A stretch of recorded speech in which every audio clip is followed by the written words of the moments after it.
Hi పిల్లలు, ఇవాళ మనం దుర్జనుల సఖ్యం కదేంటో తెలుసుకుందాం. దుర్జనుల సఖ్యం అంటే చెడ్డవారితో స్నేహం. ఒక ఊళ్ళో ఒక సన్యాసి ఉండేవాడు. ఊరి చివర ఒక కుటీరంలో ఆయన నివసిస్తూ ఉండేవాడు. ఆయన భక్తులు కొందరు నిత్యము ఆయనకు పళ్ళు, పలహారాలు, భోజనం తెచ్చి ఇస్తూ ఉండేవారు. వీటితో ఆయన జీవిస్తూ ఉండేవాడు. ఒకవేళ ఏనాడైనా ఎవరైనా రాకపోతే ఆ రోజు సన్యాసి పస్తుండేవాడే కానీ భోజనం లేదని విచారించేవాడు కాదు. సన్యాసి అప్పుడప్పుడు ఉపవాసాలు ఉంటాడని తెలిసి ఒక భక్తుడు గేదెను ఒకదాన్ని తెచ్చి సన్యాసికిచ్చాడు. అది కూడా ఆ కుటీరంలోనే ఉండి సన్యాసికి పాలిస్తూ ఉండేది. సన్యాసి కుటీరంలో ఉన్న గేదెను కాజేయాలని ఒక దొంగకు ఆలోచన కలిగింది. అదేమంత కష్టసాధ్యమైన పని కాదు. కుటీరం ఊరి చివర ఉంది. దానికి పెద్ద రక్షణ ఏమీ లేదు. ఆఖరకు తలుపుకు గొళ్ళెం కూడా లేదు.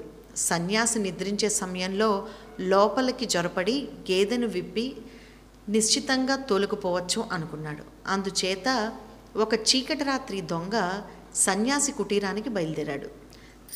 దారిలో దొంగకు మరొకడు కనిపించి వెంట రాసాగాడు. ఎవరు నువ్వు? నా వెంట ఎందుకు వస్తున్నావు? నేను వేరే పని మీద పోతున్నాను, నీ దారిని నువ్వు పో అన్నాడు దొంగ. దానిక రెండో మనిషి, నేను భూతాన్ని, ఊరి చివర కుటీరంలో ఉన్న సన్యాసిని చంపడానికి పోతున్నాను.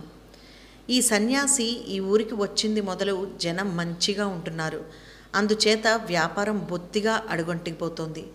ఊళ్ళో అన్యాయాలు, అక్రమాలు, దౌర్జన్యాలు ఏమాత్రం లేకుండా పోయాయి. అందుచేత ఈ సన్యాసిని చంపి ఊరి మీద మళ్ళీ నా పెత్తనం సాగించుకుంటాను. నీ ప్రయాణం ఎందాక అని అడిగాడు. నా వృత్తి దొంగతనం. నేను ఆ సన్యాసి కుటీరానికే వెళ్తున్నాను. కానీ నా ఉద్దేశం సన్యాసిని చంపడం కాదు.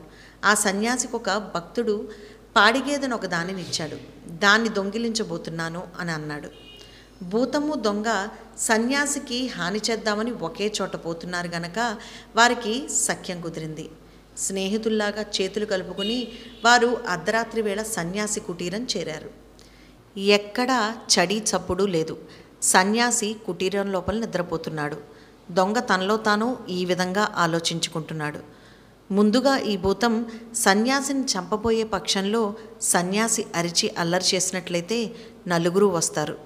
ఆ తర్వాత నేను గేదెను దొంగలించడం సాధ్యపడదు. అందుచేత నేనే ముందుగా నా పని ముగించుకోవడం మంచిది. తర్వాత భూతం దాని చావు చస్తుంది, నాకేం? అదే సమయంలో భూతం కూడా తనలో ఇలా ఆలోచించసాగింది. ఈ దొంగ ముందుగా గేదెను దొంగిలించడానికి ప్రయత్నించినట్టయితే గేదె అరవ్వచ్చు, సన్యాసి లేస్తాడు, కేక వేస్తాడు, నలుగురు వస్తారు.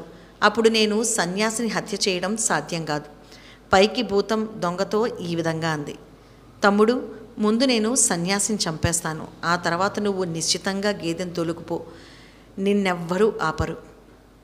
దానికి దొంగ, అలా కాదన్నా, ముందు నన్ను గుట్టు చప్పుడు కాకుండా గేదెను తొలుకుపోని, తర్వాత నువ్వు సన్యాసిని యథేచ్ఛగా చంపుదు గాని, నాది చాలా చిన్న పని అన్నాడు. ఇద్దరూ వాదించుకోసాగారు. వాదన తగవుగా మారింది.